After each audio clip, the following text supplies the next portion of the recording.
যারা পিআর পদ্ধতি নিয়ে কথা বলছে, নির্বাচন নিয়ে তাদের ষড়যন্ত্র রয়েছে বলে মন্তব্য করেছেন বিএনপির কেন্দ্রীয় প্রচার সম্পাদক সুলতান সালাউদ্দিন টুকু।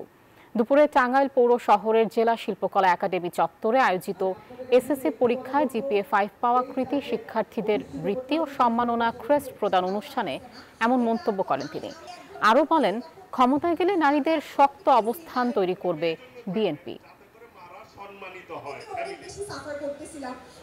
ওয়েস্ট ম্যানেজমেন্ট যে পদ্ধতি, আমাদের যে গতানুগতিক যে পদ্ধতি রয়েছে, মানুষ যেটিতে অভ্যস্ত, যেই এলাকার নেতা ওই এলাকার লোকজন তাকে ভোট দিয়ে নির্বাচিত করবে, এটাই স্বাভাবিক নিয়ম।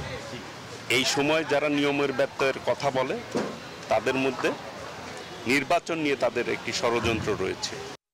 বান্ডেল থাকলে প্রতি সেনমানিতে টাকা বাঁচবে। বিকাশ সেনমানি বান্ডেল কিনে জিতুন প্রতি লেনদেনে।